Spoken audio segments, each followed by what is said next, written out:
Our text tonight is Galatians 5:25 through 6:5. Galatians 5:25 through 6:5. Hear the word of the Lord. If we live by the Spirit, let us also keep in step with the Spirit. Let us not become conceited, provoking one another, envying one another. Brothers, if anyone is caught in any transgression, you who are spiritual should restore him in a spirit of gentleness. Keep watch on yourselves, lest you too be tempted. Bear one another's burdens, and so fulfill the law of Christ. For if anyone thinks he is something when he is nothing, he deceives himself. But let each one test his own work, and then his reason to boast will be in himself alone, and not in his neighbor. For each will have to bear his own load. This is the word of the Lord. So I want to start tonight by asking you a question. I want you to picture something in your mind when I ask this question, and I want to, it's a rhetorical question, so you don't have to answer out loud. I just want to create an image in your mind. If I say, are you okay, everybody ready? What does it look like to be truly spiritual? What do really holy people look like? What are the images that come into your mind when you think of, man, that guy is really holy? Okay, everybody got their picture? How many of you pictured something like a monk? Something like John the Baptist, something, camel hair coat, leather belt. He enjoys his grasshopper and honey spread on his toast, that kind of guy, like somebody who's just out in the wilderness, out in isolation. Your example may not have been as extreme as mine, but for a long time, that's what I thought of as being really spiritual. You're really spiritual if you can go live in a cave somewhere and just spend your time in the Bible and in prayer, and that's what real, true spirituality looks like. And I think that most of our images of what spirituality is and what it means to truly be spiritual are, the common denominator between them is something like isolation. We think what makes a person spiritual is isolation. Why is that? I think for one thing, we live in a really individualistic society. America is probably the most individualistic society to ever exist on earth. We're so individualistic that we've invented an entire genre that's the American genre of entertainment called the Western. And the Western hero, the cowboy, is the epitome of just American rugged individualism. You see, we invented the cowboy because we believe in the dignity, indeed in the sacredness, so says Robert Bellah in his book, Habits of the Heart. We believe in the dignity, indeed the sacredness of the individual. Anything that would violate our right to think for ourselves, judge for ourselves, make our own decisions, and live our lives as we see fit is not only morally wrong, it's sacrilegious. And nothing embodies this more than the cowboy. He's a rugged individual American hero. Again and again, we see John Wayne or Clint Eastwood. They've got to come in from the wilderness to the edges of society and bring order into the chaotic world. They've got to bring order to the edges of society. They come from the wilderness where only the strongest survive, and their time in the wilderness has trained their nerves and given them a special set of skills. They're the fastest draw and the sharpest aim. And they've got a keen sense of justice that you can't learn in those genteel schools out east, right? It's frontier justice. And we invented this genre of literature, this genre of TV shows and movies, because it's the embodiment of our idea of what it means to be a hero, what it means to be a really capable person. The cowboy, says Robert Bellah, his destiny is to defend society without ever really joining it. He rides off alone into the sunset like Shane, or like the Lone Ranger moves on accompanied only by his Indian companion. The myth of the gunslinger says you can be a truly good person, worthy of admiration and love, only if you resist fully joining the group. American cultural traditions define personality, achievement, and the purpose of a human life in ways that leave the individual suspended in glorious but terrifying isolation. And I would argue that much of our view of what it means to be really spiritual, we get more from Wyatt Earp than Jesus Christ. We get more of it from Marshall Dillon than from the Bible a lot of times. I mean, it functions on such a subconscious level. But in Galatians 5 and 6, here in this passage, Paul paints a different picture of true spirituality. True spirituality is about keeping in step with the Spirit, and keeping in step with the Spirit is not just a private affair. It's about new creation, individuals interwoven into a new creation community. And this new creation spiritual community is characterized by four things that the passage tells us about. These four things are: one, this new creation spiritual community is characterized by a freedom from comparison, restoration of the broken, unburdening of the crushed, and freedom to test ourselves. First, new creation community is characterized by a freedom from comparison. Look at 5:25 again. If we live by the Spirit, let us also keep in step with the Spirit. Verse 25 is an if-then statement. And to think about an if-then statement, we first have to look at the if, find out if the if is true, and then we can think about the end. So what is the if? What does it mean? What does Paul mean by if you live by the Spirit? Well, earlier in the letter, Paul reminded the Galatians of how they came to live by the Spirit. He tells them in chapter 3 that Jesus Christ was publicly portrayed, clearly portrayed before their eyes as crucified. And that they heard this image. So he's mixing metaphors here. They heard this image and they believed. And in believing, the Spirit was given to them. As they believed, and so they received the Spirit. It all happens in this one moment, this instant where God pours out His Spirit into them, seeing, believing, receiving the Spirit, and coming to new life, so that the Spirit of God comes into our hearts. And we've all had this experience if we're Christians, and we cry, Abba, Father. It's new life, new birth.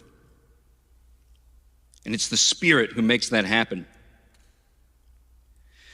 However, he goes on to say that this new life in the Spirit, it starts an immediate conflict within us. The flesh doesn't want to go down without a fight. The Spirit of God, He evicts the previous tenant of your heart, your own flesh, and He sets up His own throne, but there's an insurgent power within you. Your flesh continues to rebel. And he gets into, how do you actually start to deal with this? Well, you have to crucify the flesh, he says. You deal with the flesh in the same way that you came to believe in the first place. He doesn't say, here's a new set of commands. You believed in Jesus, you received the gospel, you came to new life, and now you start to obey this new set of standards. He says, no, it's gospel through and through. The same power that dethroned your flesh, the Spirit penetrating your heart with the gospel, continues to displace those old desires. So that's the if. If you have that, if you've had that experience, if you have believed in Jesus, if you have seen Him with the eyes of your heart and believed in Him, and the Spirit has come in and given you new life, then, Paul says, we must also keep in step with the Spirit. So how do we do that? What does that mean? This word translated keep in step, it means to stand or move in order, to line up or to advance in ranks. Paul's drawn on this military image. In the ancient world, you had what was called the phalanx. In the ancient world, soldiers, they lined up in ranks. They look kind of silly now. They kind of continued it on into the Revolutionary War. And when you watch videos of the Revolutionary War, they're still kind of doing the phalanx maneuvers, but they've got guns, and it's kind of like, what are they thinking? Go hide behind a tree. That's how we won the American Revolution in a lot of ways. But this was, they stuck with it for so long because it was such a powerful and effective maneuver. In the phalanx, you had these close ranks of people with overlapping shields, and they create this mobile wall this wall that can move forward, that can move around. There was one Spartan king who was once asked, why don't Spartan cities have walls? They were famous for their phalanxes. They asked him, why don't Spartan cities have walls? The king pointed around to the soldiers in his court, and he said, these are Sparta's walls. I think Paul's getting at a very similar thing here. We are the walls of the New Jerusalem. We are the walls of the city. And we stand in this wall, shoulder to shoulder, shield to shield, protecting each other. So these closed ranks and the shields, they made the wall they made you a mobile wall, but there was something else that made the phalanx like the tank of the ancient world. And it was the drill instructor, the guy who called the commands. Every little unit would have a commander who would call the commands. He would say, move forward, and everybody would move forward as one. And so it unified this group as they all listened to the same voice, to the same commander, telling them, shields up, all the shields go up as one. Spears out, spears go out as one. So what Paul is drawing on, he's drawing on this image, and he's saying, if you live by the Spirit, you've been recruited, you've been put into this phalanx. And now you need to stay in step. You need to listen to the calls of the Spirit together so that you as a unit can fight against the flesh. The ability of each soldier to listen and to respond quickly to his captain's commands made the soldiers fight as a single, impenetrable unit. So marching to the rhythm of the Spirit, it's not something you do individually. It's something we do together. It means killing sin. That means that killing sin is not just something I do within myself. Killing sin is something I need you for. Killing my sin is something I need your help with. Killing your sin is something you need my help with, your brother's help with. If one person slacks off in the phalanx and falls down on the command, it opens up and makes everybody vulnerable to attack. We're dependent and interwoven with each other. If you've maybe felt like you've been losing the war against your flesh lately, look around. Look to your left, look to your right. Who's beside you? Who's fighting with you? Are you fighting alone? Because if you're out there alone, fighting on your own, if you fight alone, you fall alone. But God put us into a community to fight together. So, true spirituality is like fighting together in a phalanx. We listen to the commands of the Spirit, stand our ground beside one another, and move forward in the fight against sin as a unit. But there's something that will destroy the unity of the phalanx, and that's comparison. But in the new creation community, we're free from comparison. Look at 5:26. Let us not become conceited, provoking one another, envying one another. Provoking one another, conceit, envying one another. That's life out of step with the Spirit. It's ugly, it's brutish, it's self-serving. Life becomes a living hell outside of the Spirit. It becomes a ruthless, sleepless, unsmiling concentration on the self. And for all our efforts to feel full, we're only left with a greater hunger. You see, the Greek word there translated conceit.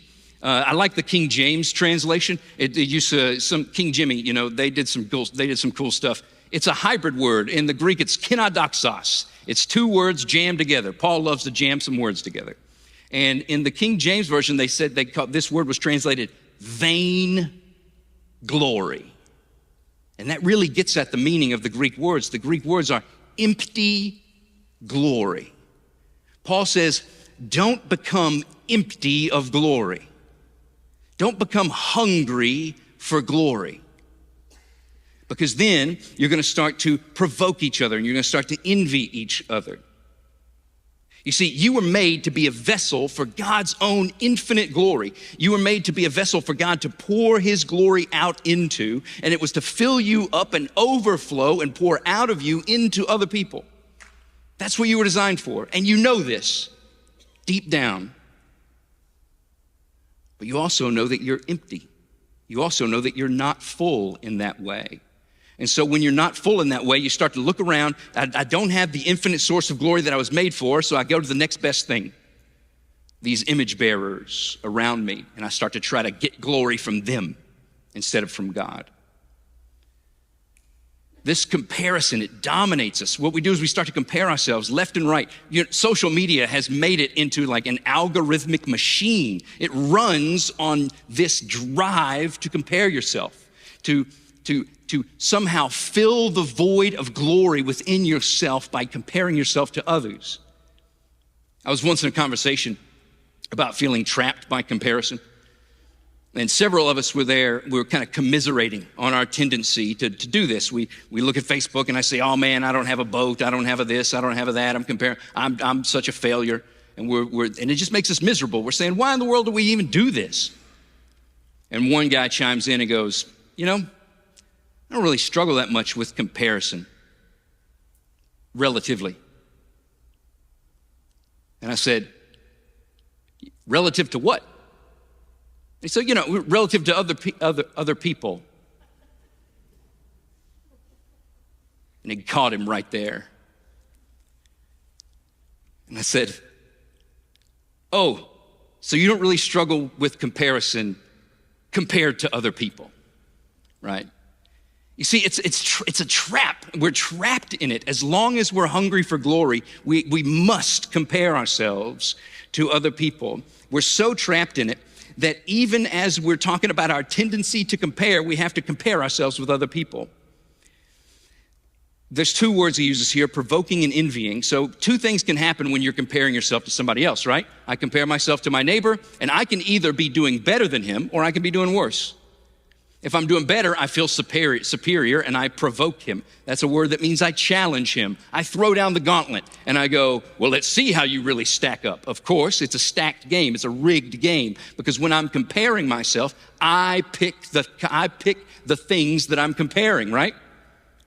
So if I don't have a lot of money, I'm not going to compare my money to somebody else. I don't want to come off looking bad. If I don't have a lot of speaking skills or this skill or that skill, I'm going to compare what I'm good at to what the other person is worst at, right? Or the other option is I compare myself to other people and I go, oh man, they're so much better than I am. Then what happens? You envy them. You're driven to go, I wish I was like that. I wish I had that gift. I wish I had this gift. I wish I had the speaking gift. I wish I had the teaching gift. I wish I had the serving. I wish I had this instead of what I have. So envy is you want what's not rightfully yours, or at least you don't want other people to have it. You'd be happy if they just didn't have it. And Paul says, you got to get rid of this, man. This will destroy the phalanx. This will break apart the war against the flesh. This will break the unit apart. So essentially he's saying, don't let your hunger for glory make you either despise or envy other people. So relationships outside of the Spirit are just people scrambling and fighting over scraps of glory left in the fallout of sin. However, this whole dynamic changes if we get in line and lock shields with our brothers and sisters in the fight against our flesh. That's the second point. New creation community will restore the broken. Look at chapter 6, verse 1. Brothers, if anyone is caught in any transgression, you who are spiritual should restore him in a spirit of gentleness. Keep watch on yourselves, lest you too be tempted. The typical way people have applied this in the past is that we saddle up, deputize ourselves, and we deputize ourselves as the sin police, and then we ride around the church looking for everybody sinning so we can lock them up. That is not what Paul is saying. We all know people like that. I've been people like that. But that's the antithesis of this new creation community. That is the very definition of what it means to be conceited. You go around looking for people's sin to compare and make them and to push them down. You're throwing down the gauntlet left and right and challenging people. We're not called to be the sin police here. If anything, we're called to be the sin rescue squad. And this idea of transgression, he says, restore them from any transgression. A transgression means that we've stopped hearing the Spirit's directions and that we've wandered off the path, we've wandered from the phalanx, we've wandered from the group, and it's only a matter of time when that happens that you get caught in the bear traps that lie outside of the path. And when you see a brother or sister writhing in agony, caught in the teeth of the iron trap of sin, if you're spiritual, you can't stand by and do nothing. That's what Paul is saying. Now, in the John Wayne view of spirituality, you might look at the fallen brother and say, tough luck, pilgrim. You wouldn't have gotten yourself into this mess if you were as tough and smart as I am. You better get yourself together, son. And that's just feeding the glory hunger. That's just throwing down the challenge. That's lifting you up by putting other people down. Or if you're the inferiority type, if you lean more on that side, you might just kind of leave the brother there. You might crave his approval so much that you won't challenge him. You won't go over and say anything. I don't want to. Who am I to judge? I've gotten my foot trapped in this kind of sin before too. I'll just let him get himself out on his own. So, what are we supposed to do? How do we do this? How do we do this work of restoration? Paul says that we must restore the fallen brother in a spirit of gentleness.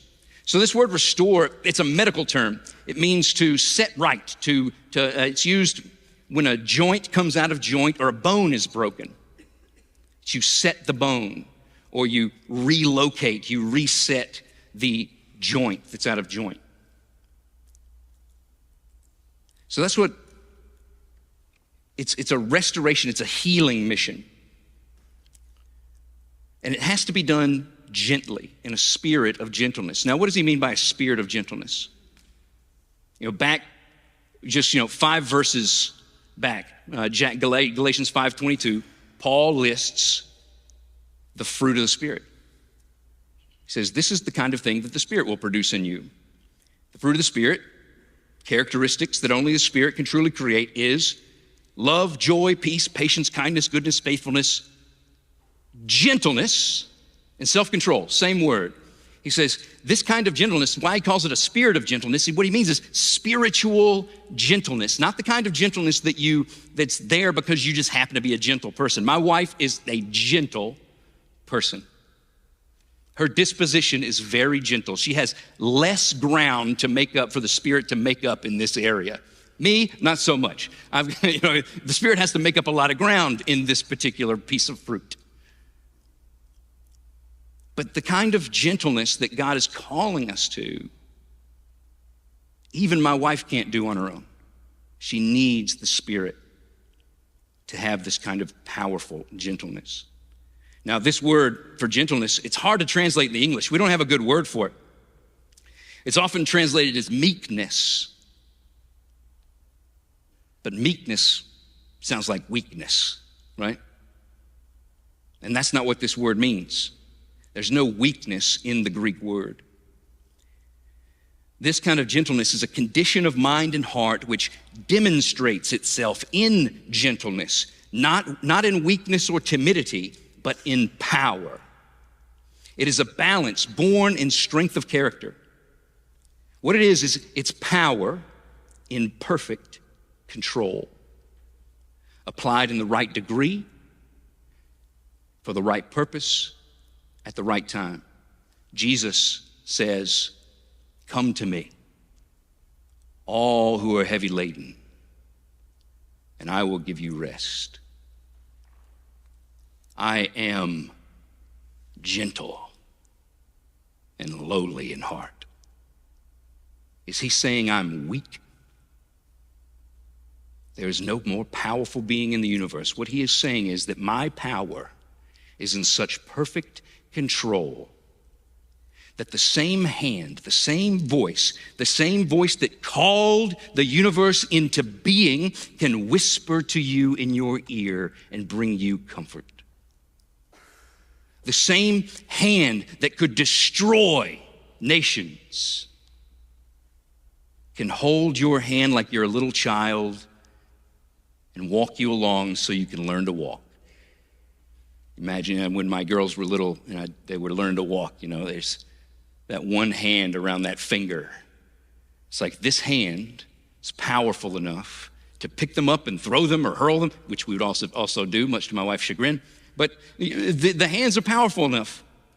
But in control, they become a source of comfort. Here's what I mean. There's this, some of you guys know I used to be a firefighter. I was a firefighter for 10 years in South Carolina.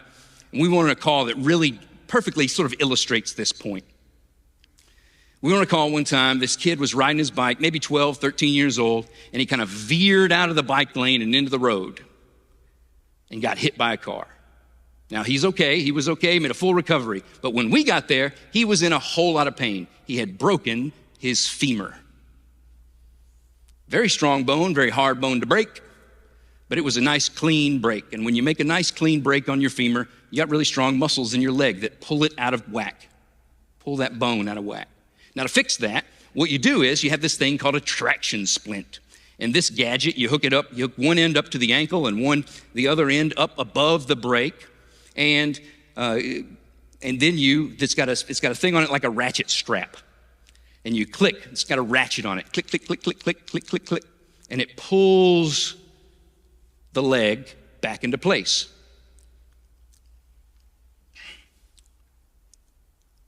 Now, when they teach you to use a traction splint in fire school, do you think they teach you, now hook them up and then go to town? Click, click, click, click, click, click, click, click, click. Just start clicking away. Use all the strength and power you got. Pound on that sucker. No, they do not. Now, do you also, on the other hand, do you think they teach you, just go one little click at a time, and then if the patient is really in pain, you just stop and let them rest for a minute and then go another click? No, they do not. That prolongs the pain, prolongs the suffering, and the guy's gonna be screaming and crying and wailing anyway. They teach you to apply pressure in perfect control. They teach you that you apply pressure slowly and gently as you can, but at a nice even pace. Now, do you think this boy, when I'm cranking on that ratchet strap, do you think he thought, man, this guy's really gentle? What a gentle man. I guarantee you he did not. He actually, he was, a young man from the streets, and so he actually kind of cursed me with some things that might have made a sailor blush. And I think he cursed my mother and my whole family back about 10 generations while I was applying the pressure. But as the ratchet got there and as the bone got pulled back into place, you should have seen the sigh of relief on his face. The sweat on his brow started to dry up. He grinned at me and he goes, thank you.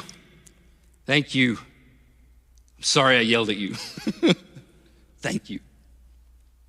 This is the picture of what Paul wants us to be doing for each other. He said, sin is like a severe break in your body. It will break you. And you've got to have the courage, you've got to have something that can give you the resources to go over, to leave the safety of the phalanx yourself and go over to your fallen brother and do the hard work of restoring what was broken. So, spiritual gentleness is the calm, patient, and wise demeanor that colors everything that the Spirit of God does through his people. It's a distinguishing mark of true spirituality. There's this Scottish pastor in the last century who's writing about this great revival in Scotland. And I love his quote because it just really hits at the heart of what spirit-wrought gentleness is all about. He says this, it is a solemn fact that when a whole neighborhood had been well watered with the showers of grace, no drop of blessing fell where a spirit of controversy and strife had obtained a footing. The Spirit of God hovered around, but fled from the scene of discord as from a doomed region where his dove-like temperament could find no resting place. Do you want the Spirit of God to flee? You want to run the Spirit of God off real quick? Start sowing some discord. He'll leave you be. Always remember, he says, that his work is sown in peace by those who make peace. No dwelling can be more distasteful to him than a heart that delights itself with matters that provoke contention and strife. Gentleness is not weakness. It's also not brute strength. The Christian life is often compared to warfare. And when a wounded soldier is carried in on a stretcher, he's peppered with shrapnel, the medic may hate the twisted steel that shreds his comrade's flesh. But if he treats the wounds with rash brutality, he is likely to lose his brother in the very attempt to save him. Paul also warns us, he says, it's going to be dangerous. This is dangerous work. So watch out for yourselves, lest you too be tempted, you too fall into sin. Now, I don't think he's necessarily saying that when you see a brother trapped in sin, in habitual sin, that's the idea. It's sin that's going on in somebody's life. And he says, when you see your brother trapped in that, you go over to him and you help him, but you got to keep a watch on yourself. Now, is he saying, if you see your brother trapped in the sin of, say, pornography, and you go over to him to help deliver him, to restore him, is he saying, now watch out, because you might fall into that sin? I don't think so. I think he's warning us about the sin we just talked about. Because what's the sin you're most likely to commit when you are on the rescue squad, swooping in on the white steed? I'm here to save you, friend. What's the sin you're going to be tempted to commit? Conceit, pride, vainglory, provoking. I can save you because I'll be your savior. So he says, watch out for that. So sin isn't the only problem that the new creation community deals with. We have truly spiritual people. They also unburden one another in all kinds of ways. The new creation community will unburden the crushed. Look at verse 2. Bear one another's burdens and so fulfill the law of Christ. Rather than crush others under the weight of our egos, we gladly forfeit our rights and privileges to see others unburdened. That's what it means to keep in step with the Spirit, and it's beautiful. To unpack the metaphor, let's say that you're boarding an airplane and you see like a 90-year-old woman just really struggling to get her luggage up in the overhead compartment. And what do you got to do? How are you going to help her? Well, you got to get in real close, almost so close, uncomfortably close, like right in her shoes. And then you got to get under the weight, and you got to let some of the weight fall on you so that you can unburden her. For example, this happens as we lift all kinds of burdens. For example, what we're doing when a friend calls, and they call in tears, they're emotionally broken, they're burdened emotionally, and you're just there listening. What happens? As you listen, you begin to feel drained, but they begin to feel what? Relieved. You're letting some of the weight of their burden fall on you. You're getting in close and letting some of the weight fall on you. You haven't changed their circumstances, but as you feel their burden on your shoulders, they feel the relief. You're standing in their place. As another example, how do we deal with financial burdens? You see somebody struggling under a financial burden. How do you help lift that burden? We got to get in close, and you got to disadvantage yourself for the sake of your brother. You open your wallet. There's no way to help without hurting yourself. It'll cost you something. You'll have to choose to give up some of the things you want to do with your money to see to it that your brother isn't crushed under the weight of his financial distress. And you don't go and you say, well, I think you've gotten yourself into this mess. You can dig your way out. But you might say, I know I ought to help, but I can't really afford it. And that may be true. But what you really mean is, I can't really afford it without burdening myself. So what you're really saying is, I'll only bear his burden if I can do it without bearing any burden. And that's not God's love that he wants to make in us. That's not the new community. So where do we get the resources to actually love each other like this? Look at the second half of verse 2. Bear one another's burdens and so fulfill the law of Christ. Why does Paul say that bearing burdens fulfills the law of Christ? The law of Christ means that his life itself is a kind of law. It's the ideal pattern of human life. Our law is not a code or a creed, it's a person. You got to look at the burden he bore.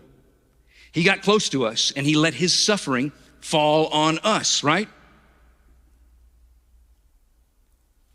No, backwards. He got in close and let our suffering fall on him. He didn't just let some of our suffering fall on him. He took all of it. Christ took the whole burden of our guilt on himself. He let it crush him. Surely he has borne our griefs and carried our sorrows. Yet we esteemed him stricken, smitten by God and afflicted. But he was pierced for our transgressions. He was crushed for our iniquities. Upon him was the chastisement that brought us peace. And with his wounds, we are healed. We are restored. All we like sheep have gone astray. We've gotten out of step. We've walked off the path. But we have turned, every one of us, to his own way. And the Lord has laid on him the iniquity of us all. Jesus makes us courageous with burden-lifting love together as a church in the power of the Spirit. What is the unburdening power of the Spirit? You are. Spirit doesn't have hands to lift a burden. He doesn't have a bank account to lift a financial burden. He has your bank account. He doesn't have the ability he doesn't have a face that can empathize with someone in their emotional suffering. He has your face, your presence. You are the unburdening power of the Spirit. And how do we do this? How do we muster this strength? It's not enough just to know intellectually that Jesus bore our guilt, that he bore our sins. We have to, like Paul says earlier on, it has to be clearly portrayed before the eyes of our heart. You have to see him doing it. You have to go to the Gospels. And when you see him in Gethsemane, you see him bleeding anxiety, and you look at him and you say, that's my anxiety he's bearing. He's bearing that for me. When you see him betrayed with a kiss, you say, that's my betrayal. I've been betrayed, but honestly, I kind of deserved it. But he was a friend that stuck closer to a brother, and he was betrayed from me. When you see him stripped and mocked, you say, that's the mocking I earned. I've done it. I've done so many things that deserve mocking. But there he is, going to the cross, wearing nothing but my shame. When you see them open up his flesh with whips, you say, that's my beating. I beat myself up all the time because I know I deserve it. But there he is, torn apart for me. Can you see him? You see him bearing the burden, and you start to feel yourself unburdened, and that strengthens you to be able to lift the burdens of others. The gospel doesn't just remove the weight of guilt from our shoulders. It gives us the power to finally be free from comparison. It gives us the strength to be able to bear one another's burdens and the gentleness to be able to restore each other when we're broken. But finally, the new creation community is made up of people who are free to test themselves. This is a revolutionary idea about identity. Verses 3-5. For if anyone thinks he is something when he is nothing, he deceives himself. But let each one test his own work, and then his reason to boast will be in himself alone and not in his neighbor, for each will have to bear his own load. Paul tells us something revolutionary here about the gospel, the way gospel deals with identity. The self-esteem psychology has taken, sort of coddled my generation into a state of perpetual childhood by telling us, you're significant, you're great, you got everything you need right here, just as you are. And many of us, we've tried to run out into the world with that tin foil as our armor, and we've limped back to the field hospital deeply wounded and bewildered. As soon as life landed one solid blow, we doubled over and discovered that maybe we're not as great as we thought we were. Other people, they try to settle this issue of feeling empty. They try to settle it with religion. The secret to feeling confident is to get involved in more religious practices, to be a better person. All you have to do, all religions have one thing in common. They tell you you're nothing. You don't matter. Give yourself to a higher cause to find your meaning. The problem with religion is that the meaning they offer is all impersonal and distant and unachievable. But what Paul gives us here is different than both and the same as both. Do you see it? He says in one verse, in verse 3, he says, you're nothing. Then in verse 4, he says, now start boasting. Boast in yourself. Well, which is it, Paul? He says both. And it changes everything. When you admit that you're nothing, you can go to Jesus Christ and his righteousness is credited to you, which means that you realize that you're nothing in yourself, and yet in him you have everything. You see your nothingness and your completeness at the same time. Everyone else, they're testing themselves and comparing themselves to other people. They're boasting in their neighbor. So they're stuck on this roller coaster of feeling like they're nothing, and then feeling like they're the greatest thing in the world, back and forth and back and forth and back and forth. You have the power and the resources to get off the roller coaster in the gospel. Knowing we are nothing, it empties us. We're empty so that we can be filled with Christ. We can be filled with that glory. We have this glory in jars of clay. You gotta have an empty jar to be filled. The more nothing we know ourselves to be, the emptier we are, the more space we leave to be filled with Christ.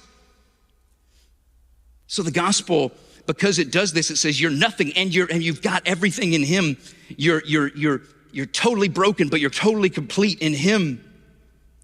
It should make us the most self-reliant people in the world.